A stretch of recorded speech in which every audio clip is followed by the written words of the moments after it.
বন্ধুত্বটা তাহলে কি? বন্ধুত্বটা বন্ধুত্ব বন্ধুত্ব হচ্ছে এমন একটা জিনিস যে তুমি তোমার স্বামীর সঙ্গে যেটা শেয়ার করতে পারো না, বা আমার সঙ্গে বা ফ্যামিলির সঙ্গে শেয়ার করতে পারো না, সেটা তুমি তোমার বন্ধুর সঙ্গে পারো। বন্ধুত্ব হচ্ছে এরকম একটা জায়গা। আর বন্ধুত্বের তো কোনো আর বয়স নেই। বন্ধুদের কোন বয়সে, আর বন্ধুরা কখনো ছেড়ে যায় না। পৃথিবীর সবাই চলে যাবে, তোমার আমার মেয়ের বিয়ে হয়ে গেল কিছু সময় ছেড়ে চলে গেছে, সবাই ছেড়ে চলে যাবে, বাবা মরে যাবে, মা মরে যাবে, কিন্তু বন্ধু কখনো হারায় না। আমরা যে নতুন নতুন আমি ইরেশের একটা নাটক করে আসলাম কিছুদিন আগে কক্সবাজারে।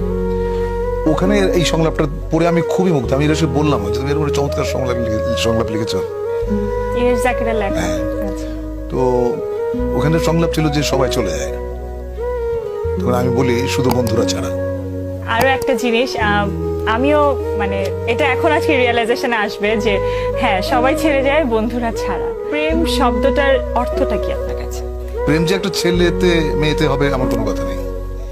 তুমি হয়তো বাড়িতে একটা গাছে পরিচর্যা করো, তার সঙ্গে তোমার প্রেম হতে পারে।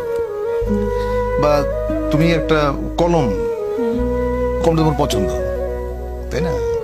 ওইটা প্রেম। আমি একটা উদাহরণ দিই তোমাকে। ধরো তোমার একটা কলম আছে, তুমি ট্রাভেল করছো ট্রেনে বা প্লেনে, সেম একটা কলম তুমি যদি আরেকটা লোকের কাছে দেখো, তুমি কিন্তু তার সঙ্গে এক ধরনের ইন্টিমেসি ফিল করবে। প্রেমের ব্যাপারটা অনেকটা এইরকম। প্রেমের মধ্যে কোনো স্বার্থ থাকতে পারবে না, এবং প্রেম প্রেম মানে একজন আরেকজনকে কেয়ার করবে, তাই না? প্রেমের দুজন মানুষের মধ্যে যে প্রেম, সে প্রেমের ক্ষেত্রে সবচেয়ে বেশি ছাড় একজন আরেকজনকে দেবে। কম্প্রোমাইজটা থাকতে হবে। হ্যাঁ, কম্প্রোমাইজটা থাকতে হবে।